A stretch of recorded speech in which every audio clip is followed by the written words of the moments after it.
अस्सलाम वालेकुम प्यारे दोस्तों, आप ये कहानी YouTube channel AI study hub से देख रहे हैं।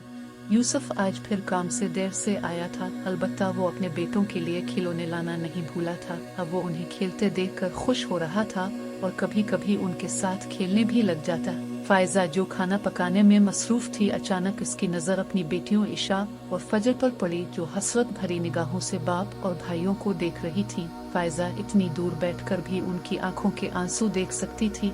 फायजा के दिल में यूसुफ के लिए नाराजगी के जज्बात अलिफा बेरी। वो जल्दी जल्दी काम खत्म करके यूसुफ के पास आ गई और पूछने लगी, ईशा और फजर के लिए क्या लाए हो?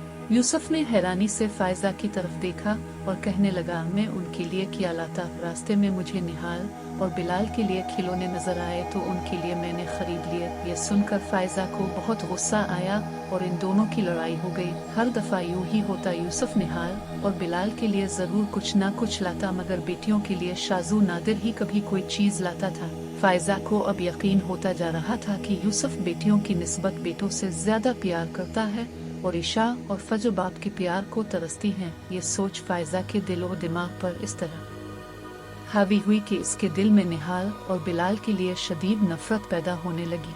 वो बिलाल और निहाल से नफरत का इजहार करने लगी थी, लेकिन यूसुफ की वजह से चुप हो जाती। यूसुफ फायजा के इस रवैया से सख्त परेशान था। इसको समझ ना आती फायजा बच्चों के साथ क्यों ऐसे पेश आती है। फायजा के दिल में ख्याल आया, अगर निहाल और बिलाल ना होते तो यूसुफ अपनी सारी तवज्जो और मोहब्बत ईशा और फजर की तरफ देगा। अब वो हर वक्त यही सोचती रहती और हर काम गायब दिमागी से सर अंजाम देती। फायजा की मुसलसल गायब दिमागी की वजह से यूसुफ ने इससे बात की कि ऐसा क्या मसला है जिसकी वजह से वो परेशान है। वो हर दफा बात टाल देती। एक दिन यूसुफ काम से घर वापस आया तो उसे घर की फिजा में अजीबो हश्त महसूस हुई। इसकी दुनिया लट चुकी थी। वो सुबह सही सलामत निहाल को छोड़ कर गया था और अब सहन में वो मुर्दा हालत में पड़ा था। सबसे हैरान कुन बात ये थी कि फायजा की आंखों में गम के बजाय एक वहशत थी। अभी वो इसी सदमे में ही था कि चंद महीनों बाद यूसुफ को अपने 4 साला बेटे बिलाल की अचानक मौत की खबर मिली। यूसुफ को यकीन ही नहीं आ रहा था कि इसके दोनों बेटे इस दुनिया में नहीं रहे। वो हर वक्त उसी सोच में मुब्तला रहता कि इसने ऐसा क्या किया है जिसकी इसे इतनी बड़ी सजा मिली है। इससे कभी कभी अपनी बीवी पर शक होता, शायद बेटों की मौत में इसका कोई हाथ है, लेकिन वो ये सोचता कि कोई माँ कभी अपने बच्चों को कत्ल नहीं कर सकती। फायजा को हर वक्त अपना सांस घटता हुआ महसूस होता। उसे लगता कि इसके बच्चे इसे बिला रहे हैं। वो रात को अलिफाटे कर चीखें मारती। फायजा को अपने बच्चों की रूह नजर आती। यूसुफ पहले समझा कि शायद ये अभी तक सदमे में है। वो उसे प्यार से बहुत समझाता, लेकिन फायजा पर किसी चीज का कोई असर न होता।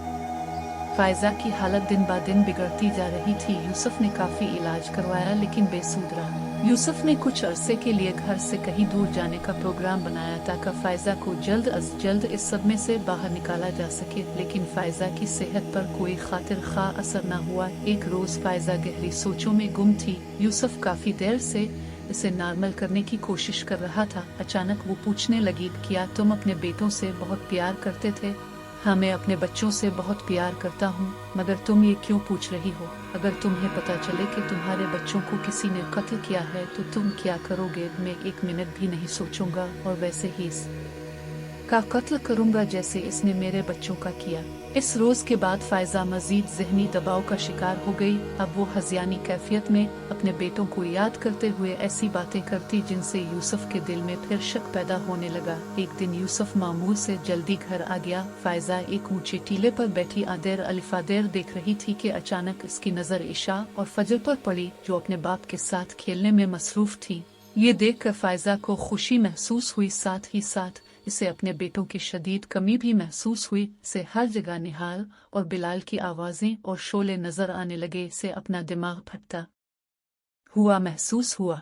इसका सांस बंद होने लगा। यूसुफ की नजर अचानक फायजा पर पड़ी। इसकी बिगड़ती हालत देखकर यूसुफ इसकी तरफ लपका, लेकिन फायजा के अल्फाज ने इसके कदम जमा दिए। मैंने अपने बच्चों को मार डाला, कत्ल कर दिया मैंने अपने बेटों को। यूसुफ ने नफरत भरी निगाह फायजा पर डाली और पूछा, तुम ये सब कैसे कर सकती हो? तुमने अपने हाथों से ही अपने बच्चों को मार दिया। तुम कैसी माँ हो? तुम तो माँ कहलाने के भी लायक नहीं हो। कोई माँ इस हद तक जालिम नहीं हो सकती। तुमने ऐसा क्यों किया? ये सब कुछ मैंने अपनी बेटियों के लिए किया है। तुम हर वक्त निहाल और बिलाल से प्यार करते थे। इशा और फजर की तुम्हें कोई परवाह न थी। ये सुनकर यूसुफ मजीद आग बबूला हो गया। जैसे मेरे लिए निहाल और बिलाल आम थे, वैसे ही इशा और फजर थी। फर्क मैंने नहीं किया, फर्क तुम्हारी सोच में था। तुम एक नफसियाती मरीजा बन चुकी हो मैं और मेरी बेटियां अब मजीद तुम्हारे साथ नहीं रह सके। आज तुमने अपने बेटों को अपनी बेटियों के लिए मार दिया है, कल तुम अपनी बेटियों को किसी और के लिए मार दोगी। मैं फजर और इशा को लेकर हमेशा हमेशा के लिए तुम्हारी जिंदगी से दूर चला जाऊंगा और अब तुम्हारी सजा का फैसला अदालत करेगी। वो फायजा को रोती चीखती छोड़कर बच्चियों के पास चला गया। अगली वीडियो इससे भी मजेदार आने वाली है। चैनल को सब्सक्राइब करें और देखते रहें। शुक्रिया।